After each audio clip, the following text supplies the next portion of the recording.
عظیم ہی ہوتے ہیں۔ میرے آقا نعمت امام اہل سنت رضی اللہ تعالیٰ عنہ اعتکاف سے ایک چھوٹا بچہ خدمت پر مامور تھا، گھر سے سحری اور افطار لے کر آتا تھا۔ اعلی حضرت کی عادت مبارکہ تھی کہ ظفر الدین بہاری رحمۃ اللہ علیہ نے لکھا ہے کہ پہلے آپ پان کھاتے تھے، بعد میں ترک فرما دیا تھا۔ اس وقت پان کھانے کی عادت تھی۔ افطار ہو گیا، بچہ لیٹ ہو گیا، آ نہیں سکا۔ کافی دیر بعد آیا تو پان کی طلب محسوس ہو رہی تھی۔ قریب آیا تو آپ نے اس کے سر پہ 2 چپت ماری اور فرمایا آج اتنی دیر کر دی؟ بچے نے کہا کہ حضور دراصل گھر سے ہی دیر ہو گئی تھی، گھر والوں نے دیر سے کھانا تیار کیا۔ اب وہ بچہ چلا گیا۔ حضرت حکیم صاحب ہیں آپ کے ساتھی تھے، وہ آپ کے ساتھ معتکف تھے۔ کہتے ہیں کہ اعلی حضرت اس رات انتہائی بے چین، کبھی ادھر جائیں کبھی ادھر جائیں، کبھی ادھر جائیں کبھی ادھر جائیں، حتیٰ کہ سحری کا وقت آ گیا۔ وہ بچہ سحری لے کر آیا، آپ نے کہا بیٹا سب سے پہلے ادھر آؤ۔ بچہ قریب آیا، اپنا امامہ اتار کے زمین پر رکھ دیا، فرمایا بیٹا میرے سر پہ 2 تھپڑ مارو۔ بچہ ایک دم گھبرا گیا، حضور یہ میں کیسے ہمت کر سکتا ہوں؟ فرمایا بیٹا تمہیں کرنی پڑے گی۔ اگر میدان معاشر میں اللہ نے پوچھ لیا کہ اے احمد رضا تو نے اس بچے کے 2 تماچے کیوں مارے، تو میں اللہ کو کیا جواب دوں گا؟ بیٹا تم بدلہ لے لو۔ بچے نے کہا مجھ سے نہیں ہو سکتا۔ فرمایا ٹھہرو۔ جلدی سے مسجد میں گئے، فقراء کی تقسیم کے لیے ایک لکڑی کے بکس میں بہت سارا پیسے رکھے ہوئے تھے، وہ لے کر آئے۔ کھول کے کہا بیٹا دیکھو سارے دے دوں گا، تم 2 تھپڑ مار لو۔ اس نے کہا نہیں جی میں کچھ نہیں کر سکتا ہوں، میں نے آپ کو معاف کیا۔ فرمایا تم نابالغ کو بیٹا معاف کرنے کا تو حق ہی نہیں ہے، مارنے ہی پڑیں گے۔ اس نے کہا میں نہیں کر سکتا۔ آپ نے فرمایا تم نہیں کر سکتے تو بیٹا ہم کریں گے۔ اس کا ہاتھ لیا اور 2 اپنے سر پہ چپت لگائی اور پھر سارا بکسہ بھی اسی کو دے دیا۔ انہوں نے ایسے تو عزت نہیں پالی، ان کی مدح اور ثنا کے ترانے ایسے تو نہیں سب کی زبان پہ چل رہے۔ ہمارا حال تو یہ ہے کہ جب ہم سامنے ہوتے سب ریڈ الرٹ، اور جیسے ہم نکلتے ہیں تو بولتے ہیں بڑا بد دماغ آدمی ہے، کمبخت نے زندگی دوبر کر رکھی ہے۔ ہماری عزت تو یہ ہے، لوگ ہمارے منصب، ہماری طاقت، ہماری قدرت، ہمارا پیسے کی وجہ سے ہماری عزت کرتے ہیں، ورنہ ہماری اخلاق، ہماری عادات ایسی ہیں کہ پیٹ پیچھے گالیاں ہی پڑتی ہیں۔ ہر ایک کی بات نہیں کر رہا ہوں، جو عادات میں گرفتار ہوتا ہے۔ تو ذرا غور فرمائیں کہ ہمارے نبی کریم صلی اللہ علیہ وسلم نے آخرت کے خوف کی وجہ سے اپنے غلام سے فرمایا بدلہ لے لے۔ کوئی شوہر ایسا پیدا ہوا ہے کہ جو اپنی زوجہ سے کہے کہ میں نے تم پہ ظلم و ستم کیا تھا، فلاں وقت مارا تھا، اب مجھے سمجھ میں آ گیا ظلم تھا، لو جوتی اٹھاؤ، میں نے جوتی ماری تم بھی مجھے جوتی مارو؟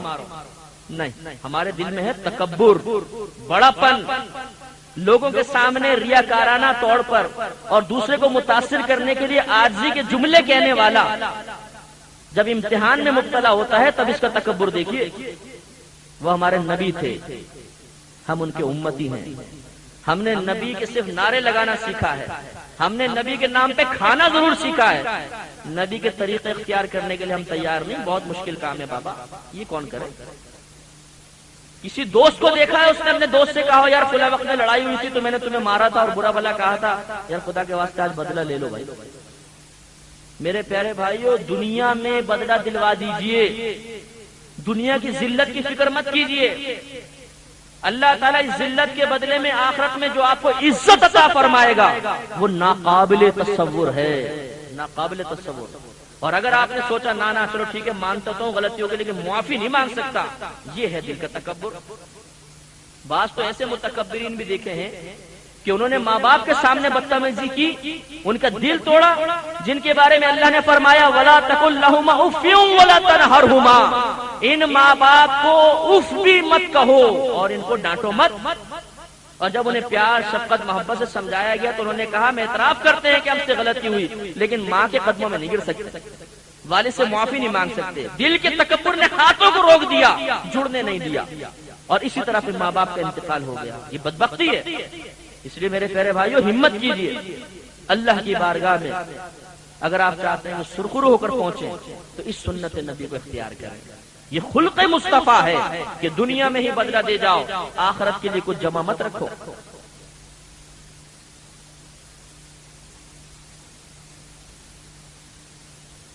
ایک مرتبہ حضرت علی رضی اللہ تعالیٰ عنہ اس کے راوی ہیں، فرماتے ہیں کہ نبی کریم کہیں جا رہے تھے کہ یہودی سامنے سے آ گیا، بڑا مالدار، کہنے لگا اے محمد آپ نے مجھ سے قرضہ لیا تھا، میرا قرضہ واپس کرو۔ نبی کریم صلی اللہ علیہ وسلم نے وہ قرضہ ایک مخصوص مدت تک کے لیے لیا تھا، اور تھا بھی وہ ذمہ کافر۔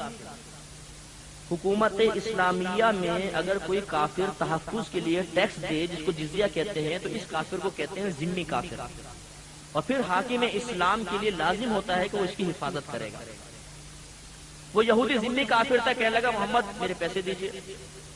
نبی کریم صلی اللہ علیہ وسلم نے فرمایا کہ ابھی تو بظاہر میرے پاس کچھ بھی نہیں جو تمہارا قرضہ دوں۔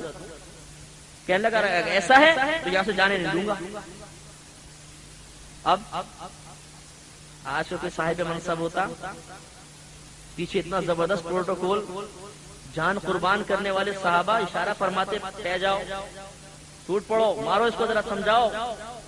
اس وقت حاکم اسلام جس کی پوری دنیا پر حکومت، جو اشارہ کر دے تو پہاڑ بھی چلنے لگ جائیں، جو اشارہ کر دے تو ہوائیں رک جائیں، جو اشارہ کر دے تو دو ٹکڑے کر دے،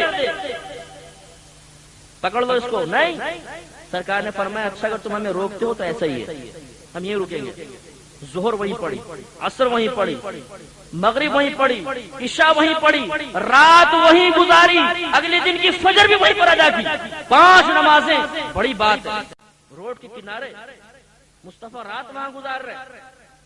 جب صبح ہوئی تو وہ یہودی قریب آیا اور کلمہ پڑھ کے مسلمان ہو گیا۔